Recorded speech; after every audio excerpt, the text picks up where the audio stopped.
Mark's News Headlines. আইন শৃঙ্খলা পরিস্থিতির উপর অন্তর্বর্তী সরকারের সফলতা ও ব্যর্থতা নির্ভর করছে বলে মন্তব্য করেছেন প্রধান উপদেষ্টা ড. মোহাম্মদ ইউনূস। দেশের সব নাগরিকের নিরাপত্তা নিশ্চিত করা সরকারের অগ্রাধিকার বলেও মনে করেন তিনি। দেশের মানুষ বিএনপির দিকে তাকিয়ে আছে মন্তব্য করে বিএনপির ভারপ্রাপ্ত চেয়ারম্যান তারেক রহমান বলেছেন, স্বৈরাচার পতন দেশকে এগিয়ে নিয়ে যাওয়ার সুযোগ করে দিয়েছে।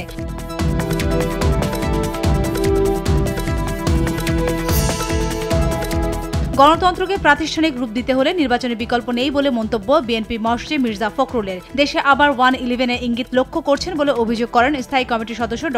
আব্দুল মঈন খান।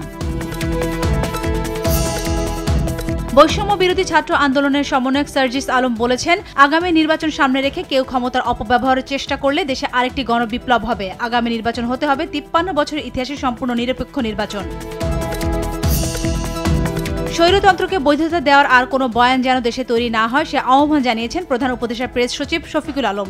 জাতীয় প্রেস ক্লাবে ফ্যাসিবাদ মুক্ত গণমাধ্যম চাই এ আলোচনা সভায় তিনি এ আহ্বান জানায়।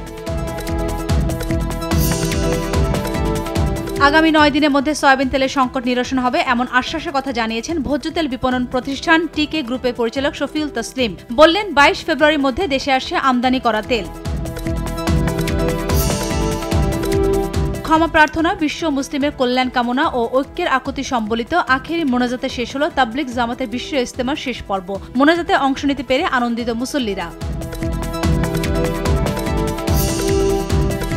চট্টগ্রাম 6 রাউজান আসনের সাবেক এমপি এবিএম ফজলে করিম চৌধুরীকে কারাগারে পাঠানোর নির্দেশ দিয়েছেন আন্তর্জাতিক অপরাধ ট্রাইব্যুনাল। তার বিরুদ্ধে তদন্ত প্রতিবেদন 5 এপ্রিল দাখিলের নির্দেশও দেন ট্রাইব্যুনাল।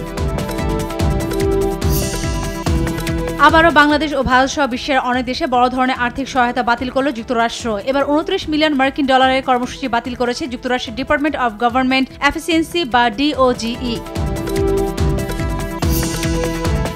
চ্যাম্পিয়ন্স ট্রফির সম্প্রচার পরিকল্পনা প্রকাশ করেছে আইসিসি। 16টি ডিজিটাল প্ল্যাটফর্মে 9টি ভাষায় এবার সম্প্রচার করা হবে। বাংলাদেশে 2টি টিভি ও একটি ডিজিটাল প্ল্যাটফর্মে দেখা যাবে এবারের আসর।